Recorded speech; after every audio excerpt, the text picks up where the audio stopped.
오늘 이야기할 인물은 유방을 도와 한나라를 세웠던 1등 공신인 주발의 둘째 아들입니다.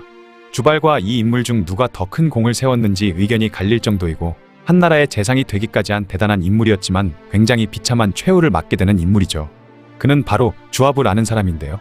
주화부는 어릴 적부터 독서를 좋아했고 지모가 아주 뛰어났다고 하죠. 하지만 워낙 강직한 성품을 가지고 있었고 원칙에 위배되는 행위는 굉장히 꺼려했으며 그러다 보니 융통성이 많이 부족한 것이 단점이었습니다. 그만큼 그에게는 친구도 많았지만 적도 많았던 것이죠. 한편 주화부의 아버지 주발은 한나라가 여태후와 여씨의 나라가 되어버리자 훗날 진평, 관영 등과 함께 여씨 일족을 몰아내고 유방의 넷째 아들 유왕을 제위에 올렸으며 이후 승상의 자리에까지 오른 인물이었는데요. 그러나 주발은 훗날 모반을 꾸민다는 누명을 쓰고 감옥에 갇히고 마는데 온갖 고문과 신문을 받은 끝에 뇌물을 써서 풀려나긴 하지만 얼마 안가 목숨을 잃어버렸습니다. 이후 주발의 봉자과 영지는 첫째 아들이었던 주승기가 이어받게 되었죠. 그리고 주화부는 한해군의 군수가 되어 있었습니다.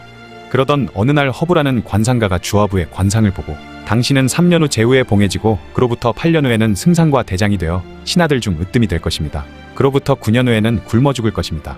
라고 하는 것이었죠. 이에 주화부는 허허 웃으며 후작은 형님이 이어받았고 만약 형님이 돌아가시더라도 형님의 아들이 후가 될 것입니다. 또한 승상이 되면 어찌 굶어 죽을 수 있겠습니까? 하며 대수롭지 않게 웃어 넘겨버렸습니다. 그런데 형님인 주승기가 문제를 일으키고 귀양을 가게 되면서 주화부가 아버지의 유산을 이어받게 된 것이죠. 갑자기 아버지와 형의 뒤를 이어 제후가 되어버린 것입니다. 한편 당시 한나라와 흉노의 국경에서는 계속해서 전투가 벌어지고 있었는데요. 그러던 기원전 158년 흉노는 대규모 병력을 이끌고 한나라를 공격했습니다. 이에 한문제도 유예, 서여 그리고 주화부를 대장으로 삼아 병력을 3군데로 나눠 흉노를 막도록 명령했죠. 그렇게 각지에서 치열한 전투가 벌어지던 와중에 한문제는 장수들과 병사들을 격려하기 위해 전선으로 찾아갔습니다. 유예와 서여의 부대를 먼저 찾아갔던 한문제의 수레가 성문 앞에 등장하자 곧장 문이 활짝 열리며 장병들은 정렬되어 있었고 많은 장수들은 극진한 환대를 하며 한문제를 맞아들였죠. 그리고 장군들과 병사들을 격려한 한문제는 다음으로 주화부의 부대를 찾아가게 됩니다.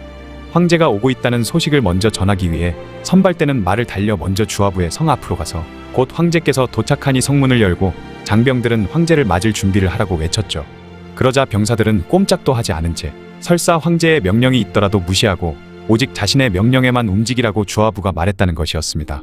급기야 한문제가 성 앞에 도착했음에도 성문이 열리지 않자 황제는 군사권을 나타내는 부절을 사신에게 들려 군영 안으로 들여보내고 군사들을 위문하겠다는 조서를 쓰는 정식적인 절차를 거치니 비로소 성문이 열렸고 한문제는 성 안으로 들어갈 수 있었죠. 그런데 문제가 또 생기는데 한문제가 성 안으로 말을 타고 들어서니 주화부의 부관이 제지하며 주화부 장군의 명령으로 군영에서는 그 누구도 말을 타고 달릴 수 없다고 하는 것이었습니다. 이에 황제는 시종에게 천천히 말을 몰아라고 명했고 지휘부에 도착하자 주화부를 비롯한 장군들이 군장을 입고 있어서 절을 하지 못한다며 두 손을 모아 굴레만 하는 것이었죠. 이에 한문제와 같이 온 여러 신하들은 황제 앞에서 무례하다며 주화부를 비난했습니다. 하지만 한문제는 엄격한 군율과 병사들도 잘 정돈된 모습을 보고 서여와 유래의 군대는 군대라고 할 수 있겠냐며 이 정도는 되어야 나라에 급한 일이 생겨도 주화부를 믿고 군대를 맡길 수 있을 것이다 라며 주화부의 군대를 극찬해 주었죠. 그러나 이런 주화부의 행동은 한문제로서는 믿고 맡길 수 있는 충직한 부하라고 마음에 들어했지만 다른 신하들은 그를 융통성이나 배려라고는 일도 없다며 탐탁치 않게 여기고 있었습니다. 어쨌든 이후 흉노와의 전쟁이 끝나자 모든 군대는 철수할 수 있었고 한문제는 주화부를 중위로 임명했죠. 그리고 한문제는 태자에게 만약 나라에 위급한 일이 생기면 주화부와 상의하라 라는 유언을 남기고 기원전 157년 세상을 떠나고 말았습니다. 그렇게 태자는 21살의 나이로 황위에 오르면서 한경제가 되었죠. 경제는 아버지의 유지를 받들어 주화부를 거기장군 및 태위에 봉했습니다. 한편 당시 한나라는 여러 제후국들이 영지를 가지고 있던 봉건제도였는데 각 제후왕들의 권력은 굉장히 강력했죠. 경제는 강력한 중앙집권 체제를 갈망하고 있었기 때문에 어사대부 조조의 말을 듣고 제후왕들의 힘을 약화시키고자 영지를 삭감하고 토착 세력화한 제후왕들을 기존에 살던 영지를 떠나 다른 영지로 이동하도록 명령했습니다. 이러한 조치는 제후왕들이 느끼기에 거의 사형선고나 마찬가지였죠. 그래서 각지의 제후왕들은 반발하고 나섰고 그중 가장 강력한 세력을 가지고 있던 오왕 유비는 가장 큰 불만을 표출했습니다.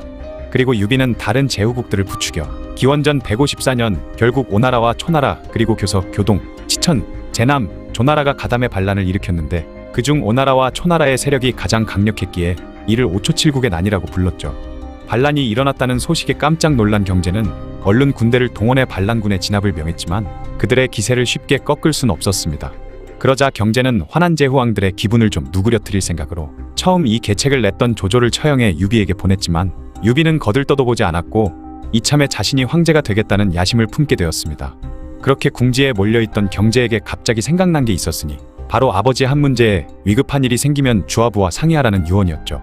그렇게 경제는 주화부를 불러 총사령관으로 삼고 5초에 난을 진압하라는 명을 내렸습니다.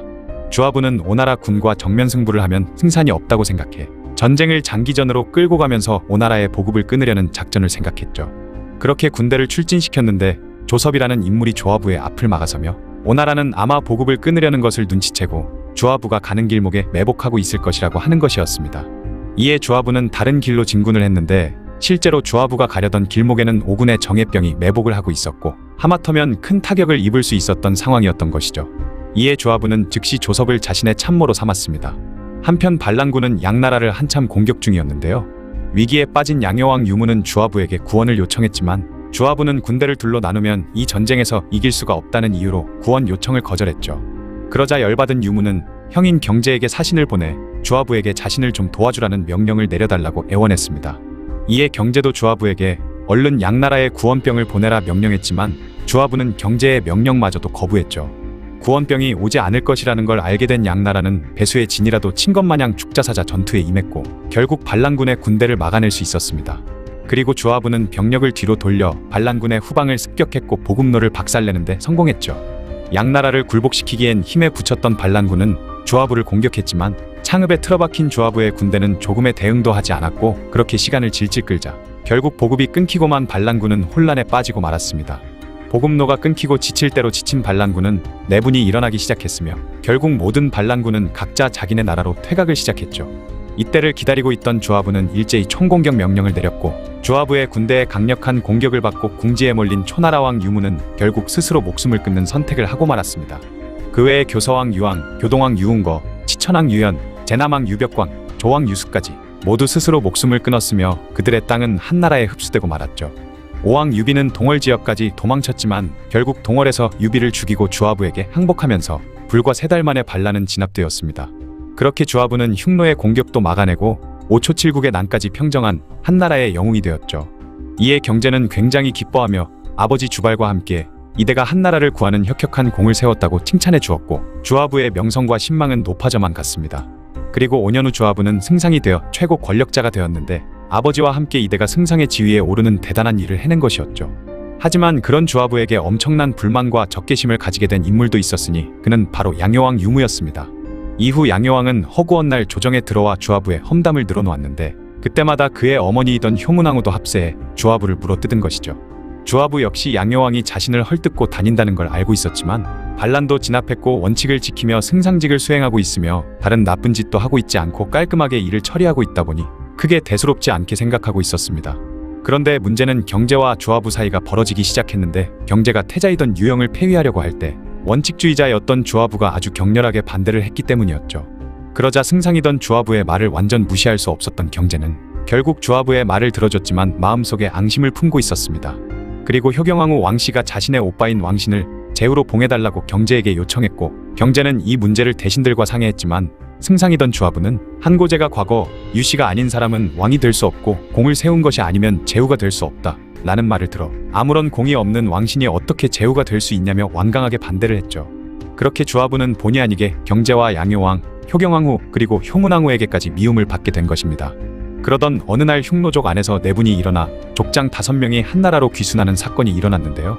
경제는 이들을 받아들이며 제후로 봉해주려고 했지만 또 다시 주화부는 강력히 반대를 하고 나선 것이죠.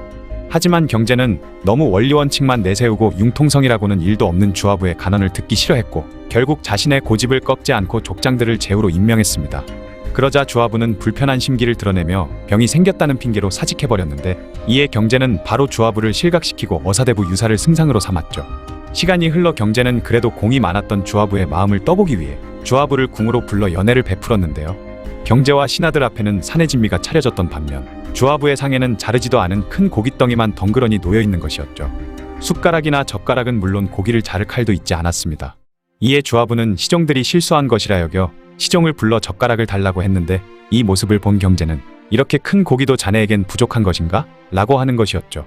주화부는 그제서야 황제가 자신을 놀리는 걸 알게 되었고 화가 나 씩씩거리며 황제에게 인사를 올린 후 대전 밖으로 나가는 것이었습니다. 사실 이는 경제가 원칙에서 벗어난 짓을 했을 때 얼마나 유연하게 대처하는지 주화부를 시험해 본 것이었는데 자신의 속내를 다 드러내 보이며 뒤돌아 나가버리는 모습을 보이자 경제는 자신의 뒤를 이은 어린 황제의 신하가 되기는 힘들겠구나 생각을 했고 그를 제거하기로 마음먹게 되었죠. 그러던 어느 날 주화부의 아들이 트집 잡힐 만한 일을 저지르고 마는데요. 당시 사람이 죽으면 묘에 부장품을 함께 묻는 풍습이 있었는데 아들이 아버지와 함께 묻을 부장품으로 황실 물품만 납품하는 공장의 순장용 갑옷과 방패 500개를 주문했던 것입니다. 이때까지만 해도 크게 문제는 없었는데 이후 인부들에게 돈을 제대로 주지 않자 화가 난 인부들이 관청에 고발을 하고 만 것이죠. 그러자 주화부 아들에게 황실의 물건만 만드는 곳에 주문한 것은 황제의 물건을 탐낸 것이고 만든 물품들이 병장기인 것은 모반을 꾀했다는 죄가 덮어씌워졌습니다. 또한 경제는 주화부를 당장 잡아들여 신문을 하라 명했죠. 신문 도중 주화부에게 반란을 일으킬 생각이었냐고 묻자 주화부는 주문한 병장기들은 모두 순장용 물품인데 저걸로 어떻게 반역을 저지를 수 있다는 말인가? 라고 말했죠. 그러자 신문관은 그러면 죽은 후에 반란을 일으키려고 한 것 아니냐라는 어처구니 없는 말을 하는 것이었습니다. 이 말을 들은 주화부는 황제가 나를 죽이려고 하는 것이구나 라고 판단했고 그 이후부터 아무 말도 하지 않고 아무것도 먹지 않다가 단 5일 만에 피를 토하며 굶어 죽고 말았죠. 그렇게 과거 한해군의 군수직을 하고 있을 때 만났던 허부의 예언이 정확하게 일치하고 말았던 것입니다. 한나라가 멸망할 수도 있는 수많은 위험에서 한나라를 구해내고 한신 이후 전한 최고의 장군 중 한 명이라고 불릴 정도의 대단한 인물이었지만 조금만 융통성을 발휘했더라면 더 위대한 인물이 될 수도 있었을 것 같은 아쉬움이 남는 인물이죠. 부러질지언정 휘어지지 않겠다라는 말이 딱 주화부를 두고 한 말인 것 같네요.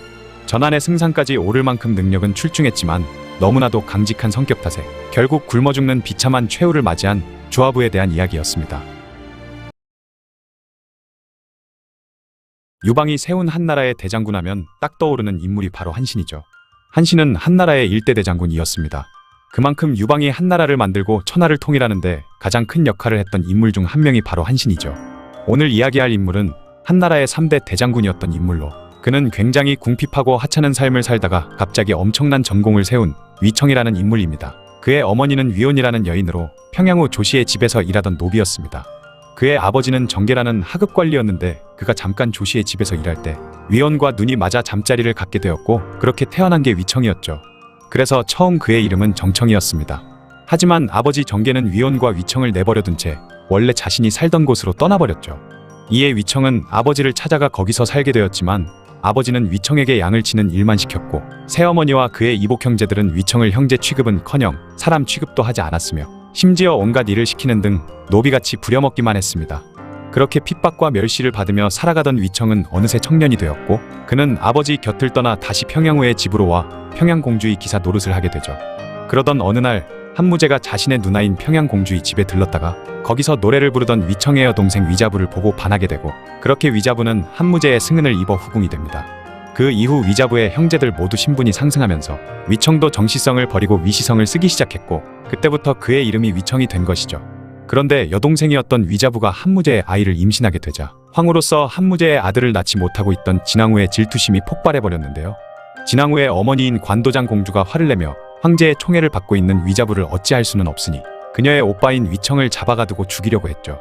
그 소식을 들은 위청의 친구 공손호는 힘께나 쓰는 장사들을 이끌고 위청을 구하러 와서 다행히 목숨을 건질 수 있었던 것입니다. 이 사건에 대해 알게 된 한무제는 위자부의 오빠인 위청을 보호해줄 명목으로 그를 불러들여 자신을 가까이에서 모시는 일을 맡겼죠. 그리고 한무제는 위자부의 동생들까지 모두 벼슬을 내려주거나 좋은 집안에 시집을 보내주면서 귀하게 대하기 시작했는데 위자부의 동생인 위소아의 아들이 바로 그 유명한 곽거병입니다. 위청과 곽거병은 삼촌과 조카 사이였던 것이죠. 이 둘은 훗날 있을 흉노와의 전쟁에서 엄청난 활약을 하게 됩니다. 그리고 얼마 안가 위청은 태중대부로 임명이 되는데 여동생 한 명이 황제의 총애를 받으니 집안 전체가 잘 먹고 잘 살게 되는 그런 로또를 맞은 셈이었죠. 한편 한나라는 세계 어떤 나라보다 강력한 군사력을 가졌던 초강대국이었지만 유방이 흉노의 묵돌선호에게 영혼까지 탈탈 털리는 패배를 한 이후 흉노에 굉장히 밀리던 상황이었는데요. 흉노족의 침입을 겨우겨우 막아내는 수준이었고 그들을 공격할 정도의 여력은 되지 않았었죠. 하지만 한무제대에 들어서 한나라의 국력이 다시 강해지자 기원전 133년 마침내 한무제는 30만이라는 대군을 동원해 그동안 자신들을 괴롭혀오던 흉노를 치기로 결심했습니다. 이때 썼던 책략은 마읍성을 바친다고 유인한 뒤 복병으로 흉노를 섬멸하려는 계획이었는데 군신 선우는 마읍으로 가는 동안 가축은 있지만 사람들이 한 명도 보이지 않는 것을 이상하게 여겨 순찰을 돌던 한나라 병사를 잡아다 물어본 결과 유인책이었던 걸 알게 되자 그대로 철수하게 되죠. 이때 30만 대군을 움직이면서 막대한 비용을 들였지만 아무런 성과도 없었기에 이 책략과 관련된 책임자들을 처벌해야 한다는 여론이 강해졌고 이 작전을 주장했던 왕에는 결국 스스로 목숨을 끊고 말았습니다. 이때 위청도 처음 전장으로 출진했었는데 아무것도 못해보고 끝난 것에 대해 굉장히 아쉬워하면서 우울해하기까지 했다고 하죠. 그로부터 4년 뒤인 기원전 129년 한나라는 다시 흉노를 치기 위해 출진했는데요. 이때 위청은 여동생인 위자부의 힘 덕분에 거기장군에까지 임명되어 1만 명의 병사를 이끌고 상곡으로 나아가게 되었습니다. 이때 공선호, 공손하, 이광 등도 위청과 함께 각각 1만의 군대를 거느리고 출진했는데 공손하는 적과 대면도 못했고 공손호는 흉노와의 격전 끝에 3,000명의 병력만 남긴 채 겨우 퇴각할 수 있었죠. 심지어 오랜 기간 전장을 누비며 경험이 풍부했던 이광의 군대는 전멸에 가까울 정도로 대패했으며 이광은 포로로 잡혔다가 겨우 도망쳐 나올 정도였습니다. 그런데 양치기 일이나 하고 전쟁의 전자도 모르던 위청이 만리장성을 넘어 용성회의가 벌어지는 땅인 용성까지 쳐들어가 수백 명의 목을 베고 700여 명의 포로를 잡는 등 전투에서 승리를 거두었죠. 함께 출진한 다른 장수들은 모두 패했던 반면 위청만 유일하게 이기고 돌아왔고 심지어 매번 흉노에 패배하기만 했던 한나라가 드디어 처음으로 흉노와의 전투에서 이긴 값진 승리였던 것입니다. 이에 한나라 조정에서는 기뻐 날뛰었으며 위청의 공을 치하해 그를 관내으로 봉했죠. 기원전 128년 여동생 위자부가 아들을 낳고 나서 황후가 되었는데 이때 위청 자신은 3만의 병력을 이끌고 흉노군 수천 명을 무찌르는 공까지 세우면서 그의 명성은 한나라 전체에 퍼지기 시작했습니다. 이에 가만히 맞고만 있을 수 없었던 흉노는 한나라를 향해 공격해 들어왔고 이때 요서태수가 죽임당했으며 어양과 안문 등에서 많은 장군들을 죽이고 약탈을 일삼았고 수많은 한나라 사람들을 포로로 잡아갔죠. 이에 위청은 병사를 이끌고 출진해 흉노의 백양왕과 누번왕을 꽁지 빠지게 달아나게 만들었고 빼앗겼던 땅을 다시 되찾는 동시에 흉노의 땅이었던 허타오 지역까지 빼앗는 등 엄청난 전공을 세우기까지 했습니다. 그리고 그는 또다시 승진해 장평우가 되었죠. 기세를 탄 위청은 기원전 124년 3만의 병력을 이끌고 흉노의 우연왕과 맞붙게 되었는데 우연왕이 술파티를 벌이고 있던 밤에 야습을 감행했고 깜짝 놀란 우연왕은 수백 명의 기병만 이끌고 간신히 도망쳐버렸습니다. 이때 위청은 수많은 전리품을 얻고 복귀하는 와중에 뜻밖의 소식을 듣게 되는데요. 바로 자신이 대장군에 임명되었다는 소식과 자신의 아들 3명이 후작에 봉해졌다는 소식이었죠. 이에 위청은 이 모든 군공은 폐하의 신령함과 여러 교위들, 병사들이 힘써 싸워준 공인데 아무 일도 한계 없는 나의 자식들을 후작에 봉하는 건 가당치 않다라는 식으로 말하며 상을 주려면 부하들에게 줘야 마땅하다라고 하는 것이었습니다. 이에 한무제는 당연히 부하들도 상을 줄 것이니 걱정 말라고 대답했다고 하죠. 그만큼 위청은 자신과 목숨을 걸고 싸운 부하들에 대한 배려심이 대단했던 것입니다. 그런데 당시 사람들에게 이런 영웅적인 면모를 보이던 위청에 대한 평가는 굉장히 형편없었는데요. 그 이유는 바로 위청이 한무제에게 무조건적인 충성심을 보였고 심하게 눈치를 보고 아부하고 아첨하는 모습 때문이었죠. 하지만 노비 출신인데다가 여동생 덕분에 낙하산으로 장군에 임명된 그였기에 위청에게는 정치적 기반은 전혀 없었기 때문에 살아남기 위해서는 한무제의 총애를 잃어서는 안 됐고 그에게 잘 보이는 수밖에 없었습니다. 그렇다고 황제의 총애를 등에 업고 권력을 마구 휘두르는 간신배는 아니었는데 어느 날 위청의 부하 한 명이 위청에게 자신의 권력과 힘을 보여주라는 의미로 사대부들을 한 번씩 불러 모으라고 권했지만 위청은 그런 짓은 남의 주인이 되는 자들이 하는 권한이다. 나는 단지 직무에만 따르면 그만인데 내가 어찌 사대부들을 불러 모으겠냐? 라는 식으로 말했다 하죠. 그만큼 그는 비록 황제에게 잘 보이려 눈치 보고 아첨했지만 권력이나 정치보다는 장군으로서 임무에 충실히 임하고 한무제에게 충성을 다하는 것이 그에게 있어선 살아남는 방법이었던 것입니다. 또한 위청은 어린 시절부터 엄청나게 고생을 했던 터라 부하들과 아랫사람들을 돌볼 줄 아는 어진 사람이었는데 사마천은 위청에 대해 사람됨이 어질고 선하고 겸손하다라고 평가했다고 하죠. 어쨌든 그 이후에도 위청은 열심히 전투에 임해 여러 전공을 세우는 와중에 정말 대단한 인물이 등장하는데요. 그 인물은 바로 곽거병이라는 불세출의 명장이었죠. 곽거병의 어머니는 위청의 여동생이던 위소하였는데 그는 첫 출전 때부터 엄청난 전공을 세우며 종횡무진 활약을 하게 되었고 곽거병은 고작 18살의 나이로 사단장급의 직위인 관군우에 봉해지게 됩니다. 그리고 한무제의 눈길도 위청에서부터 곽거병으로 점점 기울게 되었으며 위청보다 기백과 자신감이 넘치는 처조카 곽거병을 매우 총애하기 시작했죠. 그렇게 곽거병은 관군우에 봉해지고 나서 고작 2년 후 대장군 바로 다음 자리인 표기장군에 임명되기까지 했습니다. 한편 기원전 119년 한무제는 장수들과 의논한 결과 흉노의 땅에서 전투가 오래 지속되면 자신들에게 불리할 것이라는 결론을 내리게 되었고 처음부터 엄청난 대군을 동원한 단기전을 노리게 되죠. 그렇게 위청과 곽거병에게 각각 5만의 기병을 주었고 이광, 공손화 등 흉노전에 경험이 많던 장수들을 모두 참전시켜 수십만에 달하는 보병 등을 동원해 사막을 넘어 흉노를 뿌리 뽑아버리기 위한 전쟁에 돌입합니다. 진군을 하던 도중 흉노의 포로를 통해 선우의 위치를 알게 된 위청은 곧바로 그곳으로 진격했고 얼마 안가 전투가 벌어졌죠. 하지만 압도적인 병력 차이가 났던 덕에 위청군은 흉노군을 포위했고 그렇게 흉노군은 전멸에 가까운 타격을 입게 되는데 가까스로 포위망을 돌파한 선우는 뒤도 안 돌아보고 멀리 도망쳐버렸습니다. 흉노 선우의 군대를 작살낸 위청의 공은 마땅히 가장 큰 공을 세웠다고 할 수 있었겠지만 위청이 전투를 치르고 있을 때 곽거병은 흉노의 땅을 완전히 가로질러 고비 사막을 지나 1000km를 주파했고 그렇게 흉노 선우의 최측근 신하이던 장거를 잡았으며 흉노의 왕 3명과 80여 명에 달하는 흉노의 장수들과 신하들을 처형시켰고 포로로 사로잡은 흉노족의 숫자만 약 7만 5천 명에 달하는 등 믿을 수 없는 전공을 세워버렸죠. 그렇게 곽거병과 그의 수하들은 전투 후 많은 상을 받았지만 위청은 흉노 선우를 패퇴시켰음에도 불구하고 아무런 상도 받지 못했습니다.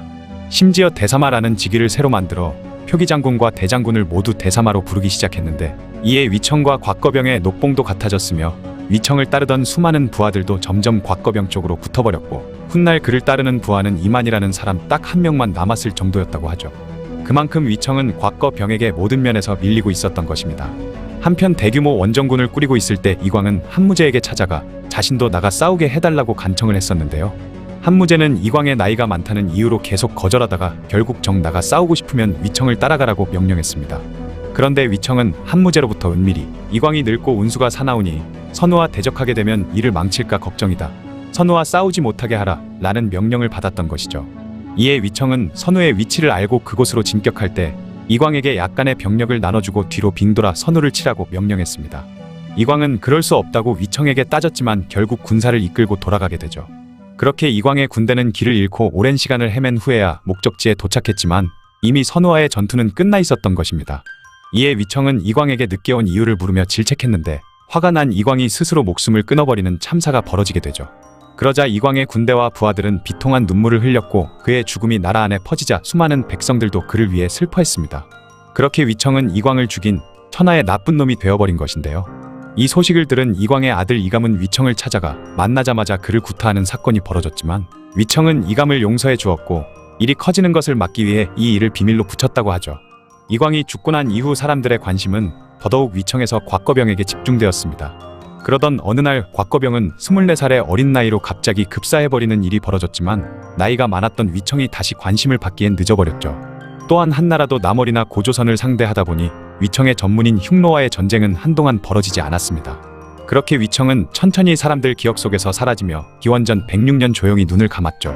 비록 여동생 덕분에 장군에 올라 여러 전공을 올렸지만 본인의 능력이 없었다면 낙하산으로 장군에 올랐어도 아무런 전공도 세우지 못했을 것이기 때문에 확실히 위청은 대장군이 될 만한 역량은 갖추고 있었던 인물이긴 한 것 같네요.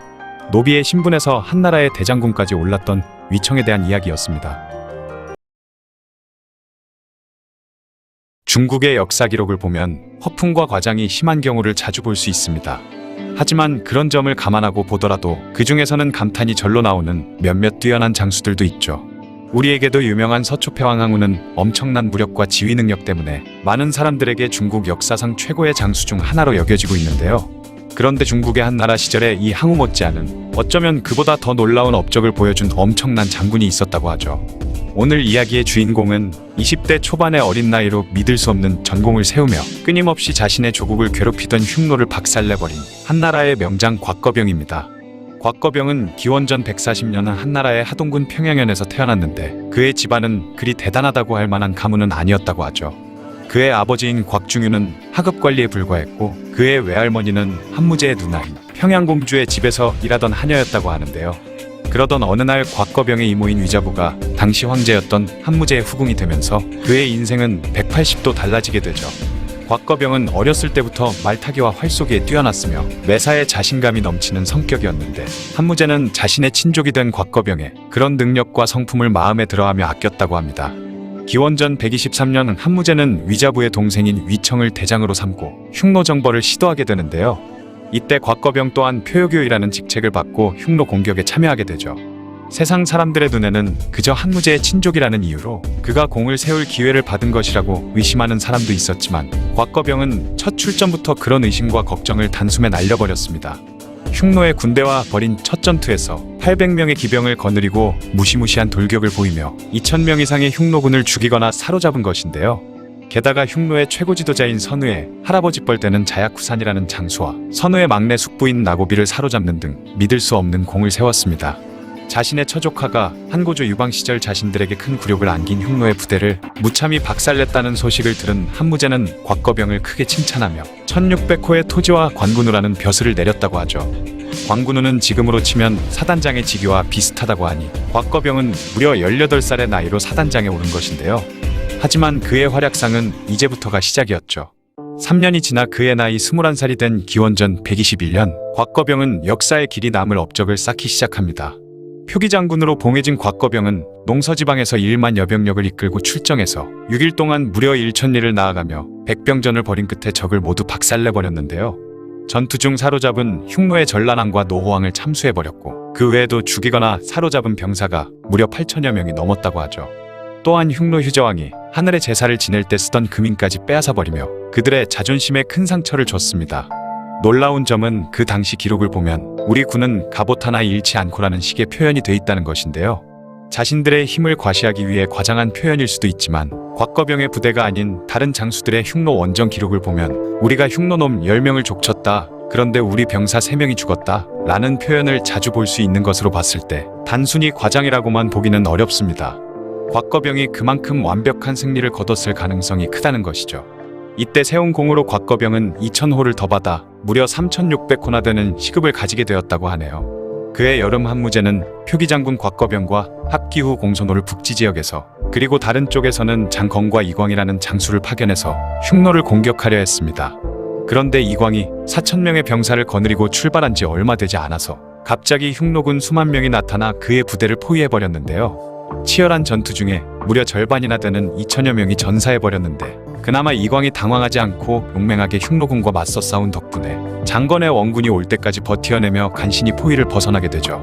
장건은 늦게 도착한 탓에 차명을 받을 처지가 되었지만 속죄금을 내면서 겨우 죽음을 면하고 서민으로 강등됩니다. 속죄금이 아마 지금의 보석금과 비슷한 개념이라 볼 수 있겠죠. 북지에서 출발한 부대에게도 위기가 찾아왔는데요. 당시 곽거병은 이미 흉노 땅 깊숙이 진격을 한 상태였는데 그의 뒤를 따르던 공소노가 길을 잃어버리면서 곽거병과 합류하지 못한 것이죠. 연락이 끊긴 공소노가 언제 도착할지 알 수 없는 상황이 되자 곽거병은 과감한 선택을 하게 됩니다. 바로 공소노를 기다리지 않고 혼자서 흉노 땅 한복판으로 진격을 해버린 것인데요. 곽거병은 거침없이 배를 타고 강을 건너가 기련산에 있던 흉노군을 공격했습니다. 그 결과 흉노의 추도왕과 흉노군 2500여 명을 사로잡았고 3만 명이 넘는 적군을 몰살시켜버렸죠. 이후에 이어진 전투에서도 흉노의 5왕을 포함해 그들의 아내와 아들들 그리고 수백여 명의 장수를 사로잡았고 자신들과 맞붙었던 흉노군의 칠하를 몰살시켜버리는 경이적인 전과를 올리게 되는데요. 곽거병의 승전 소식을 들은 한무제는 크게 기뻐하며 그에게 5000호의 시급을 추가로 하사했다고 합니다. 곽거병을 따라 전투에 참여했던 다른 장수들도 큰 상을 받았고 중간에 길을 잃었던 공소노만이 차명을 당할 위기에 처했죠. 그도 앞서 말한 장건처럼 속죄금을 내면서 간신히 목숨을 건질 수 있었다고 하네요. 당시 곽거병에게 계속 박살나고 있는 지역의 수비를 맡고 있던 사람이 흉노의 혼야왕이라는 사람이었는데 이 사실을 알게 된 흉노의 선우가 몹시 화를 내며 혼야왕을 죽이려 했죠. 도저히 곽거병을 이길 자신이 없는 상황에서 선우에게 목숨까지 위협받게 된 혼야왕은 차라리 한나라에 항복을 하는 게 낫겠다는 생각을 하게 되는데요. 이후 벌어진 곽거병군과의 전투에서 8000명이나 되는 병사들이 죽는 모습을 보자 자신이 거느리고 있던 수만 명의 병사들과 함께 곽거병에게 아예 항복을 해버립니다. 이에 한무제는 자신의 근심거리가 없어졌다면서 곽거병의 공을 크게 칭찬하고 1700호의 시급을 하사했다고 하죠. 이 모든 승리가 곽거병이 고작 1년 만에 거둔 성과라고 합니다. 곽거병은 군에 몸을 담은 지 3년 만에 표기장군이 되었고 5년째에는 아예 대장군과 같은 녹봉을 받았는데 이는 중국 역사상 유례가 없는 파격적인 행보였다고 하죠. 하지만 이런 파격적인 대우를 받았음에도 곽거병이 세운 공이 너무나 컸기에 대부분의 사람들이 그를 인정하는 분위기였다고 하네요. 기원전 119년 한무제는 흉노의 땅에서 전투가 오래 지속되면 자신들에게 불리하다는 결론을 내리고 아예 크게 대군을 일으켜 단기전을 노리게 되죠. 그렇게 그해 봄 한나라의 명장 곽거병과 위청은 각각 5만 명의 기병과 수십만의 보병 그리고 이광과 공손하 등 흉노와의 전쟁 경험이 많은 장수들을 모조리 거느리고 원정을 떠나게 됩니다. 그중 위청의 부대가 사막을 건너려던 흉노의 부대를 발견하고 치열하게 전투를 벌이고 있을 때 곽거병은 가로막는 모든 것을 꿰뚫어버릴 기세로 오직 앞으로 돌격을 외치고 있었습니다. 곽거병은 무려 1천리를 행군해서 고비 사막을 지나 흉노의 영역을 완전히 가로질러 진군했는데요. 그렇게 미칠 듯한 질주를 보여준 그가 마지막으로 도착한 곳은 러시아의 시베리아 남쪽에 있는 바이카로였습니다. 중국 왕조의 장군들 중에서 기원전에 이와 같은 돌진을 보여준 것은 곽거병이 유일했다고 하죠. 세월이 한참 지난 당나라나 명나라 시절이 되어서야 비로소 가능해진 장거리 원정을 그 시절에 해내버린 것인데요. 그 원정 자체만으로도 엄청난 업적이라고 할 만한데 더욱 놀라운 것은 제대로 보급도 받지 못하는 상황에서 그 험난한 사막의 모래폭풍을 뚫고 가면서도 부대의 전투력을 유지했다는 것입니다. 그는 진격하는 과정에서 자신을 가로막는 흉노군을 상대로 전투를 벌여 선우가 아끼던 신하인 장거를 사로잡고 흉노의 왕 중 하나인 비거기의 목을 베어버렸죠. 이후 흉노 좌대장의 군대와 싸워 그들을 물리치고 그들이 쓰는 깃발과 북을 빼앗았으며 산과 강을 건너 흉노의 왕 3명을 더 죽이고 83명 이상의 주요 장수들을 모두 죽여버렸습니다. 그렇게 곽거병군이 죽이고 사로잡은 흉노의 숫자만 무려 7만 4천여 명이나 됐다고 하죠. 원정을 떠나면서 사람들이 가장 걱정했던 것은 바로 원정 과정에서 수많은 병사들을 먹일 식량 문제였는데요. 곽거병은 황당하게도 흉노군을 박살내고 그들이 가진 식량을 빼앗는 것으로 보급 문제를 해결했다고 합니다. 이렇게 말로만 하면 굉장히 간단하고 쉬워 보이지만 주변 지형조차 제대로 알지 못하는 적들의 홈그라운드에서 자칫 잘못하면 사막 한가운데서 말라 죽을 수밖에 없는 상황이 올 수도 있었죠. 그런 극한 상황 속에서 성공을 거둔 곽거병의 용병술과 상황 판단 능력이 그만큼 대단했다고 봐야 할 것 같습니다. 이렇게 젊은 나이로 어마어마한 업적을 세운 곽거병은 어느 날 24살의 나이로 갑작스러운 죽음을 맞게 되는데요. 전쟁터에서 싸우다 적들의 손에 죽은 것도 아니었으며 그의 죽음에 대한 자세한 기록마저도 없어 아직까지도 그의 죽음은 미스테리로 남아있다고 하죠. 원정 중에 오염된 물을 마신 탓에 전염병으로 죽었다는 것이 그나마 가장 유력한 썰이라고 하네요. 곽거병의 용병술은 병법책에 얽매이지 않는 실용적인 것이었다고 하죠. 한무제가 그에게 오자와 손자의 병법을 배우라고 권했을 때에도 용병술이란 구체적인 상황에 맞춰 작전을 짜는 것이지 책에 있는 병법에 연연해서는 안 된다라며 거절했다고 하는데요. 전투에서도 늘 병사들보다 앞장서서 전투에 임할 정도로 용감했지만 어려서부터 궁중에서 자라난 귀하신 몸이라 그런지 병사들을 아낄 줄은 몰랐다고 하죠. 그래서 병사들이 굶주리고 있을 때도 자신은 호화로운 막사에서 연애를 즐길 정도였지만 이상하게도 병사들에게는 인기가 많았다고 합니다. 아마도 곽거병의 오만한 카리스마와 그가 가진 뛰어난 능력이 합쳐지면서 병사들에게는 그가 더없이 믿음직하고 용감한 장수로 보인 것이 아닌가 싶네요. 지금까지 중국 역사상 최고의 장수 중 하나로 평가받는 곽거병의 이야기였습니다. 영상을 봐주셔서 감사합니다. 더 재미있고 유익한 영상으로 다시 찾아뵙겠습니다. 구독과 좋아요 꾹 눌러주시고 댓글도 부탁드려요.